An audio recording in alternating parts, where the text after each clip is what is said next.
Saya akan meneruskan yang disampaikan oleh Bu Adita, yaitu pengendalian untuk perjalanan transportasi darat. Yang pertama, hal yang dilarang dulu. Saya akan menyampaikan bahwa hal yang dilarang, pertama adalah kendaraan bermotor umum dengan jenis mobil bus dan juga mobil penumpang. Yang kedua adalah kendaraan bermotor perseorangan dengan jenis mobil penumpang, mobil bus, dan sepeda motor, serta kapal angkutan, sungai, danau, dan penyeberangan.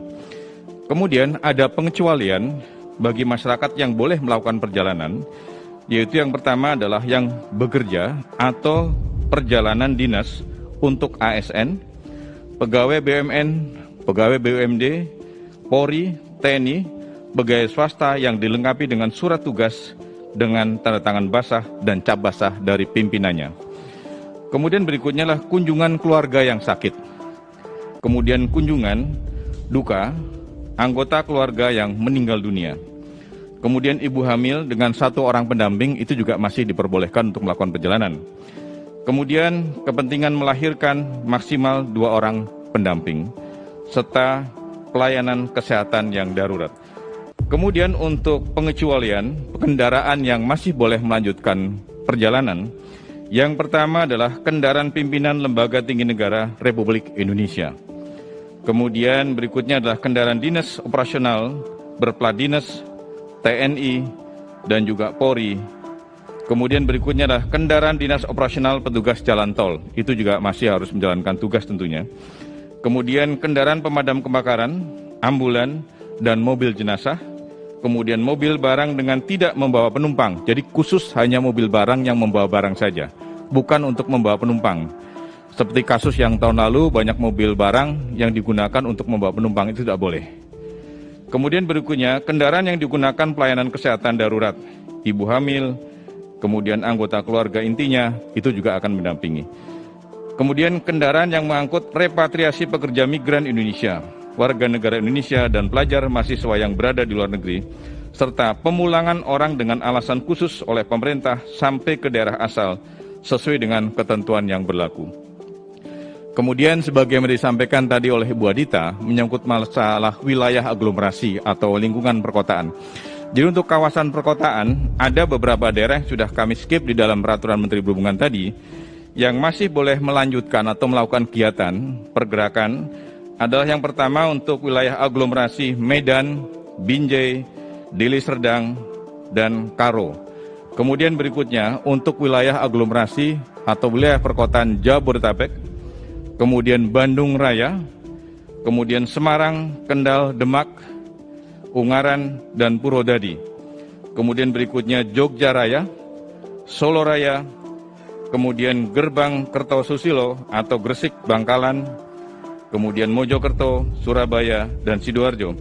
Dan yang aglomerasi terakhir adalah untuk Makassar, Sungu Minasa, Takalar, dan juga Maros. Kemudian menyangkut masalah pengawasan, juga tadi sudah disinggung oleh Bu Adita, bahwa pengawasan nanti akan dilakukan oleh Polri dengan membuat pos-pos checkpoint di beberapa daerah. Dan kemudian selain Polri, juga nanti ada perkuatan dari unsur TNI, unsur Satpol PP dari Dinas Kabupaten Kota, atau kemudian unsur dari Dinas Perhubungan Kabupaten Kota. Kemudian juga akan kami libatkan dalam rangka pengawasan adalah personil kami yang dari BPTD. Kemudian sanksi yang akan kami lakukan bersama kepolisian seperti tahun-tahun yang lalu. Yang pertama, bagi masyarakat yang menggunakan kendaraan seperti kami sampaikan tadi, dan kemudian tidak memenuhi syarat untuk melakukan perjalanan, itu akan diputar balik. Dan khusus kepada kendaraan-kendaraan travel, tadi kami sudah rapat khusus dengan Pak Kakor Lantas Polri, dengan para Dirlantas Polda, bagi kendaraan travel atau kemudian angkutan perseorangan yang digunakan untuk mengangkut penumpang, nanti akan dilakukan tindakan tegas oleh kepolisian, baik berupa penilangan dan juga tindakan yang lain yang sesuai dengan undang-undang yang ada. Kemudian pengecualian kendaraan di angkutan penyeberangan. Di angkutan penyeberangan untuk penyeberangan Merak, Bakauni, Ketapang, Gilimanuk, Padang Bayalembar, Kayangan, Potatano, dan juga penyeberangan yang lain yang masih boleh untuk diangkut dengan menggunakan kapal penyeberangan kapal Roro. Yang pertama adalah kendaraan pengangkut logistik atau barang kebutuhan pokok. Berikutnya adalah kendaraan pengangkut obat-obatan dan alat kesehatan, kemudian kendaraan pengangkut petugas operasional, dan juga petugas penanganan COVID-19, serta kendaraan pemadam kebakaran, ambulan, dan juga adalah mobil jenazah.